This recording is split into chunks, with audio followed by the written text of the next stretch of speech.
Bonjour et bienvenue sur WeSolve, le site de correction d'exercices gratuit. Le cours d'aujourd'hui porte sur le calcul des racines d'une fonction polynôme du second degré. L'objectif de ce cours est de savoir calculer les racines d'une fonction polynôme du second degré. Quelques rappels pour commencer. Une fonction polynôme du second degré est de la forme f de x égale ax au carré plus bx plus c, où a, b et c sont des nombres positifs ou négatifs.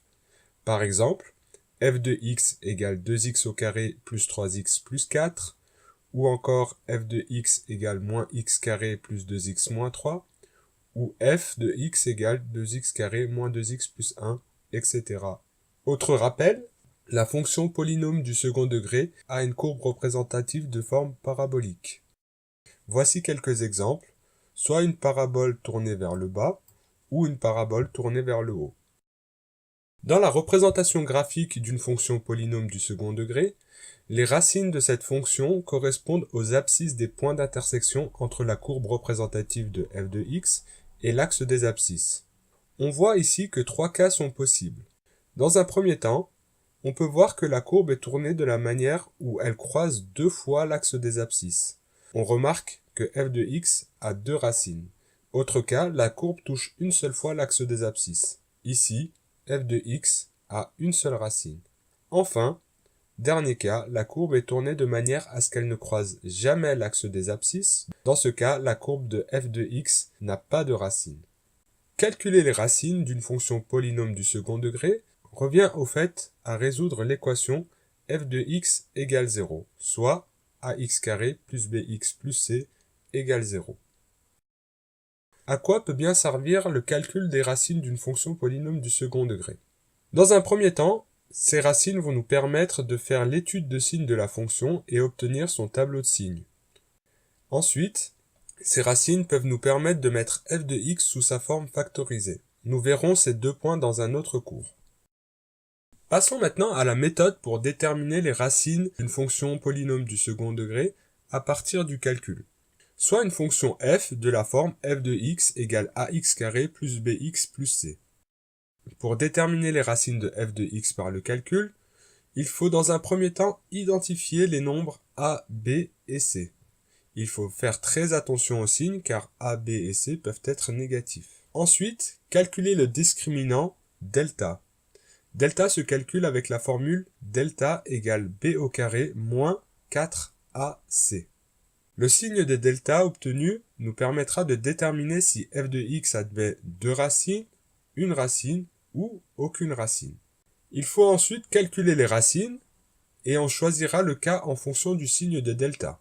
Si le signe de delta obtenu précédemment est négatif, f de x n'a pas de racine. Il n'y a rien à calculer.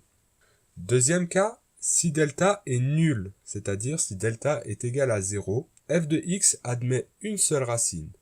Cette racine se calcule en faisant x0 égale moins b sur 2a. Enfin, dernier cas, si delta est positif, c'est-à-dire delta supérieur à 0, f de x admet deux racines. Il faut les calculer séparément. La première racine se calcule en faisant x1 égale moins b moins racine de delta divisé par 2a, et x2 égale moins b plus racine de delta divisé par 2a. Appliquons cette méthode sur un exercice concret. Soit f de x égale 2x au carré plus 10x moins 12, on nous demande de déterminer les racines de f de x. Première étape, identifier les nombres a, b et c. Il faut faire attention aux signes. Dans notre cas, on identifie a égale 2, b égale 10 et c égale moins 12. Deuxième étape, calculer le discriminant delta. On rappelle que la formule est b au carré moins 4ac. On remplace b au carré moins 4ac égale 10 au carré moins 4 fois 2 fois moins 12, ce qui donne 100 moins 96, ce qui est égal à 196. Ensuite, le signe de delta détermine si f de x admet deux racines, une racine ou aucune racine. Dans notre cas, delta est supérieur à 0, donc f de x admet 2 racines. On peut calculer maintenant les racines de delta. Dans notre cas, delta est supérieur à 0, donc il faut calculer 2 racines. On utilise les formules pour calculer x1 et x2. x1 égale moins b moins racine de delta sur 2a. On remplace moins 10 moins racine de 196 sur 2 fois 2, ce qui donne moins 10 moins 14 sur 4, soit moins 24 sur 4, ce qui donne moins 6. La première racine est x1 égale moins 6. Pour x2, on utilise la formule moins b plus racine de delta sur 2a, soit moins 10 plus racine de 196 sur 2 fois 2, ce qui donne moins 10 plus 14 sur 4, soit 4 sur 4, ce qui donne 1. La deuxième racine est x2 égale 1. Les racines de f de x sont moins 6 et 1. Voilà, c'est terminé. J'espère que ce cours a été clair pour toi. N'hésite pas à commenter la vidéo si certains points restent à clarifier. Si cette vidéo t'a plu, fais-le nous savoir dans les commentaires et n'hésite pas à la partager.